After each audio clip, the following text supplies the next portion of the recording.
What's going on, all you boob tubers out there? It's Matt with Beardiest Gaming coming at you with yet another LP. This time we're going to be tackling yet another classic called Baldur's Gate. Now, again, as this is going to be running simultaneous alongside Fallout, a little bit of background on it. It was released way back in the ancient day of 1998.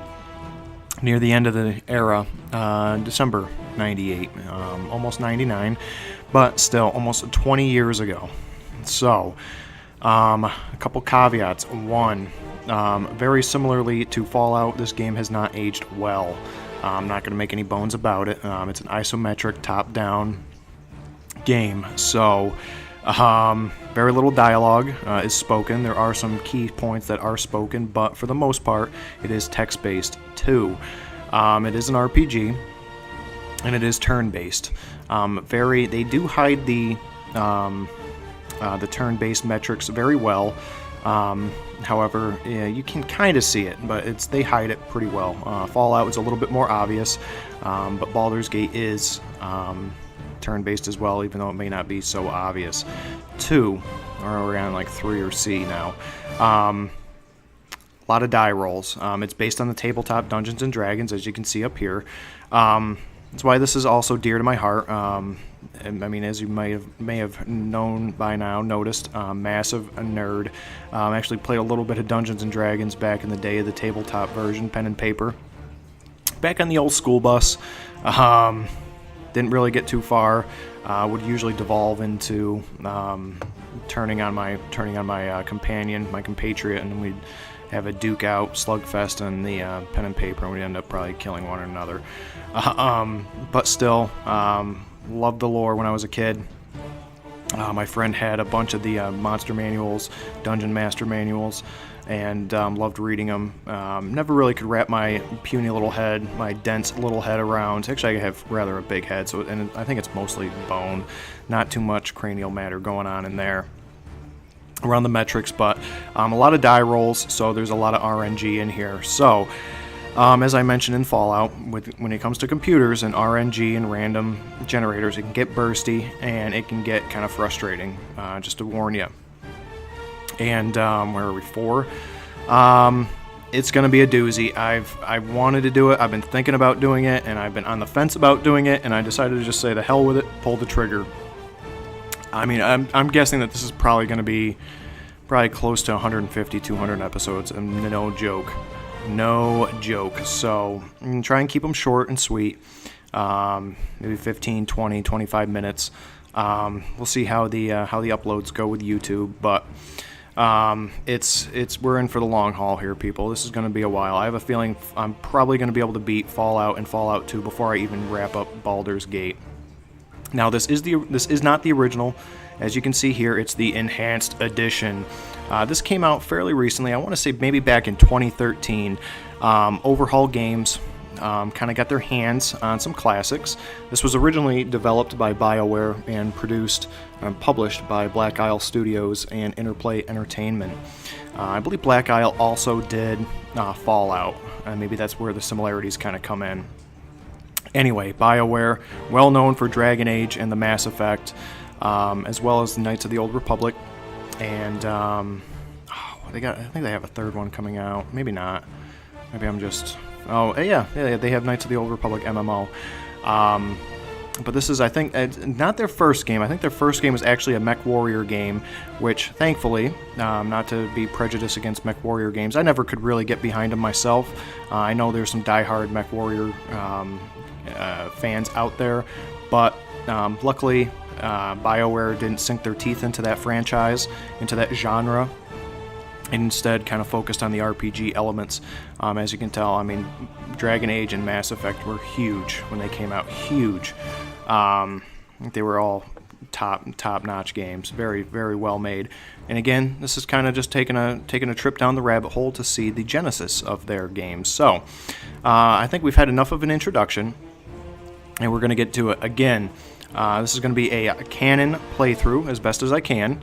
There's so many options. Again, you don't have to feel obligated to play it like I do, obviously. but I'm going to play it with a canon party best as I can, and we'll see how it goes. I have yet to beat Baldur's Gate and Baldur's Gate 2. Another reason why I wanted to do this is they have a kind of an interquel coming out, I think maybe beginning of 2016, Baldur's Gate Siege of Dragonspear, kind of fill in the gap between Baldur's Gate and Baldur's Gate 2. So that being said, let's get going. Let's get this party rolling. Get this party bumping. Get the tunes going. We got the 40s. We got the green, and let's get going. We're not gonna load a game. I do have a couple loaded up, but let's do a new one. They do have some pre-gen, just like in Fallout. They do have some pre-gen characters. You have your fighter, you have your thief character, and you got your mage. But we're not going to go with that. I know I kind of just took a pre-gen character. Oh. Whoa. What is going on here? Alright, let's see what they have. They got a mage, and they got this paladin chick. They got a dwarf cleric. They got some sort of scary ranger chick. They got a barbarian babe. Looks like a halfling bard fighter mage Canderous. That's about it. But I think we can do this a hell of a lot better than anything they can give us. So let's go to create. I'm going to go to gender. I'm going to go male because according to the wiki, the canon protagonist is a male. Now, anybody who watches this and is a diehard Baldur's Gate fan is probably going to want to crucify me for doing this. But you know what? It's my playthrough, and I'm going to play it how I want to, and I'll cry if I want to. Yeah, there were some novels that are considered canon by Wizards of the or the Forgotten Realms, Wizards of the Sword Coast, whoever decides these things for this realm, for this lore background kind of thing. But from what I understand, they were pretty trashy. I've never read them, nor will I. I just can't bring myself to do it. So hopefully my playthrough will add a little bit of respectability to the protagonist. You can do a female. Again, I don't think there's really too much difference between the two. I don't think there's any romance options in the first game. There are some romance options in the second game, and I think really that's all that comes into play. Maybe some NPC reactions. And of course, in the text, maybe instead of saying him, it'll say her. But we're going to go with a male. Now we can choose our appearance. They do have some presets that you can go with. I think we're probably going to go with that guy, because that guy just looks like a dwarf. This guy has got like a Bilbo Baggins / elf thing going on, and kind of like a silly Link kind of thing.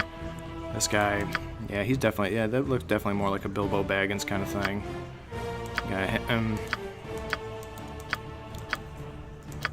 Got our star-crossed lovers and what have you. So I don't really want to use one that we're going to run into. All these characters are, except most of them are people that are portraits of people that you're going to run into. So it gets kind of silly if you have a guy and then you're going to just end up running into him. So we have this guy, he's new. We have that guy, he's new. He's new. He's new. He's new. He's new. And he's new. But we're going to go with him. I think he kind of fits the character type and kind of setting. You know, this guy, he kind of looks like he's like a pit fighter. Kind of looks like he's about like in his 30s or 40s, just kind of a Conan the Barbarian pit fighter, kind of Tank Abbott kind of character. This guy looks like he's a Norse warrior from the north, which doesn't really fit the type at all. This guy looks like he's some sort of stoned mystic who's been really taking way too many spirit walks, so we'll take him. Race, you have your options. So you have human, elf, half-elf, gnome, halfling, dwarf, half-orc. And they all have their pros and cons, except human. Human's your kind of go-to, kind of bleh, vanilla. And of course, it's going to be our class. He's so some of the pros and cons. Humans, they can dual class. They're the only ones who can, and they are also the only ones who can be monks and paladins. So if you're jonesing to get your holy warrior on, keep that in mind. Kind of got your standard bonuses to your thief skills. They cannot multi-class. An elf, they don't really have a dark elf option. It just kind of all falls under elf. They do have some perks. They have a 90% resistance against charm and sleep. They have infravision, which doesn't really matter. +1 THAC0, bows, short swords, long swords. Got your bonuses to your thief skills. And then you can also, usually, like with a human, the max skills you can get that you can set up when you're setting up a character is 18 in any given skill. With an elf, you can have a 19 in dexterity, but the highest you can go with in constitution is 17. Half-elf, they're the bastard offspring between humans and elves. They only have a 30% resistance against charm and sleep, infravision, and then they have their bonuses to your thief skills. Gnomes, they can have a 19 intelligence, but only 17 wisdom. They have a +2 bonus to saving throws against anything to do with rods, staves, wands, and spells, with additional bonuses based upon constitution, infravision, and then there's your bonuses and your thief skills. Halflings, you got your typical Bilbo Baggins kind of characters, and of course, you know, you have your dexterity bonuses, but you know, your 19 dexterity, 17 strength, 17 wisdom maxed out. +1 THAC0 with slings. Do they have any plus THAC0? No, they don't have any plus THAC0 to anything. So they obviously would make very good thieves. I mean, look at, you got 20% hide shadows, +20% pickpockets, +20% move silently. So they make good thieves. Dwarves, you got your stereotypical fantasy Tolkien-esque dwarves. They have a +2 bonus to saving throws versus paralysis, poison, death, versus rods, staves, wands, versus spells, and additional bonuses based on constitution. They have your infravision. They don't really have that great of bonuses in your dexterity-based skills, your thief skills, except when it comes to locks and traps. And they can get some pretty good constitution. 19 constitution, 17 dexterity, but only 16 charisma, because they're just grumpy. And half-orcs. These are your, if you really wanted to max out, play a real power gamey kind of warrior character, this is where you want to go. They can get good constitution, good strength, but they're not too bright. And their pickpocket, their thief skills are okay. We're going to go with a human, as I said before, because again, the canon protagonist is a human. Okay, so we've got 2 down and so many to go. Class, and here we go. So, you can be a fighter, ranger, you got all these options, and then if you go under, you can pick a kit. And they, let you know what your perks are and your disadvantages. Dwarven Defender, obviously, only a dwarf can do it. So let's go back. Ranger, everybody's really got, every class has really got kind of a kit.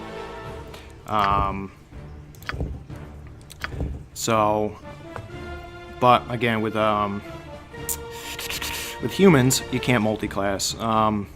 Half-elves and elves have some pretty kick-ass multi-class options, and we can get into that once we'll run into some characters that do have multi-class options, and we'll be doing some dual classing as well throughout the course of the game, and we can address that when that comes in. So, being said, the protagonist, a canon protagonist, is just a straight-up fighter. Some of the perks: they can wear helmets, always good. They can wear any armor and use any weapon. They can achieve Grand Mastery with any weapon class. They can achieve Specialization, any fighting style, and allocate 3 slots to 2 weapon. And they get hit die D10. Obviously, primarily, their primary attribute is going to be strength. Alignment. So this is where the old D&D alignment comes in. And I can go through them real quick. I'm not going to read them. You can pause it if you like to, if you want to read it. What each of these kind of gives you a little bit of background. Really, it's essentially for flavor. It does kind of come into play with your party, though. Each of your characters that you run into, and there's a ton of characters that you can attempt to recruit. Your party maxes out at 6 characters, including yourself. You want to be able to choose, and you're always going to want to choose characters that supplement your own skills. So like if you're a fighter, you don't want to load up with fighters. It's kind of redundant. Yeah, you'll be able to slay some serious dragons, but if that dragon gets his breath weapon off, you're in a world of hurt. I think I'm going to go with chaotic neutral. That way, we can do a lot of that way we don't have to really worry too much about role playing. We can get a lot of the quests done without having to worry about, well, you know, a lawful good guy wouldn't really want to pickpocket somebody because he's a good guy, or nonsense like that. So, plus, I believe the canon protagonist is a mercenary, so as they say, you know, a mercenary is only as good. You know, he's going to go wherever the money is. So, and if the money stops flowing, or if the nonsense gets too much, you know, if the cons outweigh the pros, he's gone. All right, here is probably going to be the worst part of creating your character: setting up your attributes. So you have 6 categories to lay them out in. You have your strength, obviously prime requisite for fighters. This is going to entirely determine your melee prowess. Dexterity doesn't have anything to do with your to-hit chance when it comes to melee. It's also going to affect your carry weight and what kind of weapons and armor you can use. Dexterity is a big thing for thieves and anybody using a bow weapon, missile weapon. But it's also going to affect your armor class, how agile you are, if you can avoid blows. So that's also a key attribute for frontliners. Constitution. It's going to affect how many hit points you get. And also, as we had mentioned when we went through some of those races, it can also affect some saving throws. Again, that's really a prime attribute for anybody, but especially so for frontliners. Intelligence. Your book learning. How much time you spend in the old librarium. Big thing for mages, not so much for frontliners. So for our character, this is going to be a dump stat. Wisdom, your knowledge of the world, your experience. Again, it's a kind of a prime requisite for priests, priestly characters, clerics, druids, that kind of thing. For fighters, not so much. Charisma, how handsome you are, how much of a stud you are. Only one person really needs to have a high charisma, and that's the party leader. And that's the person that you should be talking to everybody in. If you have somebody with like a 2 charisma, people are going to think that you don't shower, you smell, you got bad teeth, you got crooked teeth, and you stink. Nobody really wants to talk to you, and they're not going to help you out. They're not going to cut you any deals. They're not going to tell you what you want to hear. So, and it's actually a big thing for bards and paladins. Druids too, I guess it says, but I don't know why. I'll be honest. Maybe somebody can tell me in the comments. And then, so, here's where it gets silly. So you start off with 1 roll. And you can either choose to accept it if you want to do kind of a role play, or you can try to really max it out. Most rolls are going to wind up in the mid to high 70s or low 80s. If you really want to start with a good character, you're going to want high 80s, if not low 90s. Low 90s are very rare and not likely to get it going. So I think what I'm probably going to do is I'm probably going to do a cut here, and I'm going to start the recorder back up when I get a good roll, and we'll take off from there. So I'll see you on the other side. Alright, so I finally lucked out with a decent roll. So we have a total of 90 points to allocate. So let's take it down and see where we want to put them in. Now we have a frontline fighter, so let's figure out what we want to do with him. And since he's going to be on the front line, there's a few points that we need to go. So we don't really need too much wisdom and intelligence. So let's get that down as low as possible. His strength is maxed out. He's got 18, and this is his exceptional strength score. And it can be anywhere from 1 to 00, which is 100, abbreviated 100. The higher it is, the better.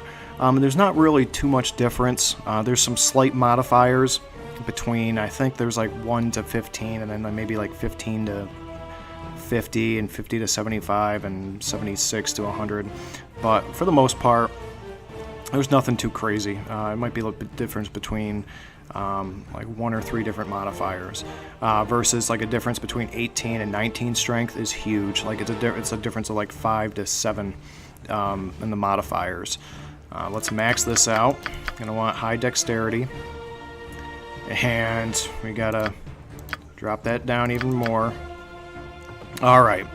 So our fighter has his maxed attributes and his strength, dexterity, constitution, and charisma. He's going to be our party leader. He's going to be chatting up the ladies, and he's going to be conning everybody into doing what he wants them to do. His intelligence, I mean, at least he's literate. It says characters with intelligence score of 8 or less are illiterate.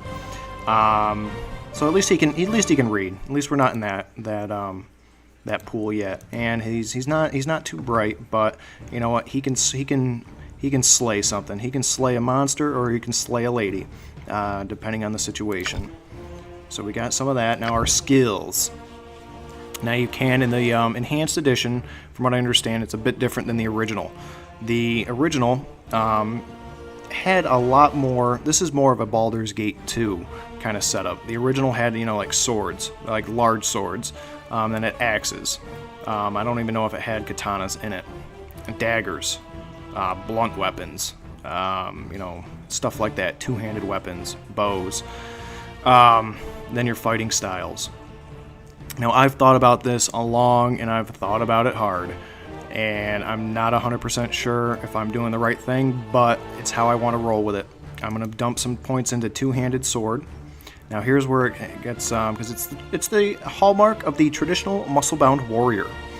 So if we get 1 point into it, he can use the weapon with no penalties. He's familiar with it. If we get him specialized, which is 2 points, he receives a +1 to hit and +2 to damage. And for warriors only, an extra half attack per round with the selected weapon.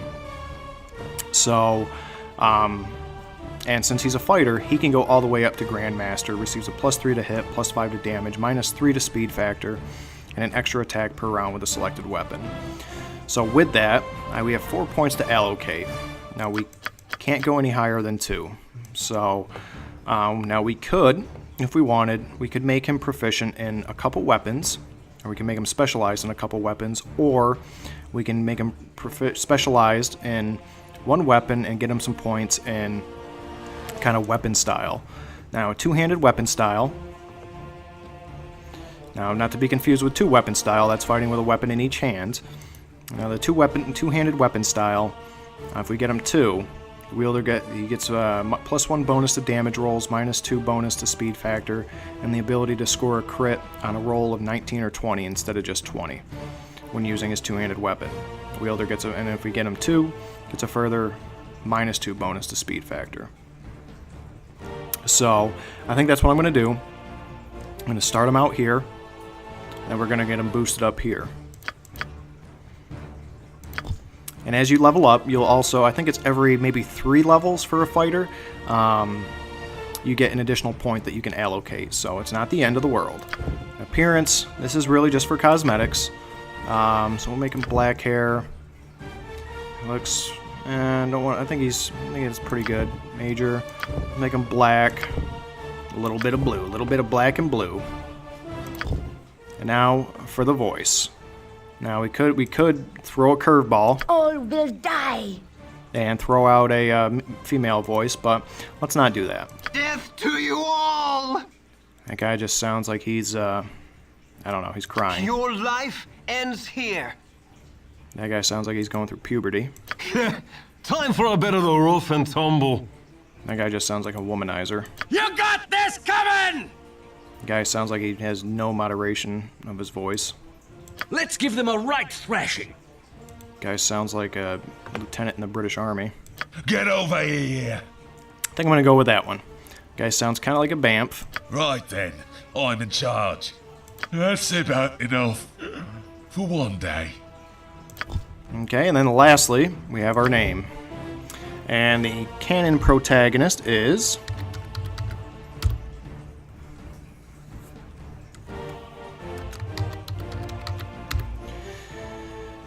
Alright, that's really it. And there's a little biography section.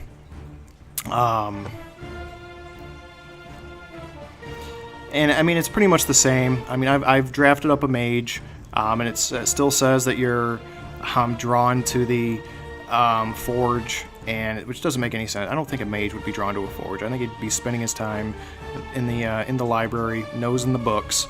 But you know, it is what it is. I mean, you can delete it if you want. You know. You can delete it if you want, make your own biography if that's what you're into. I'm not gonna. It's kind of a moot point. I don't really think it plays any part in the coming game, so, you know, it is what it is. We'll go with it. I think we're good. We got a pretty beefy character. His intelligence might come into play later, but, you know, we do run into some tomes that can get that boosted up, so hopefully we won't run into anything too crazy.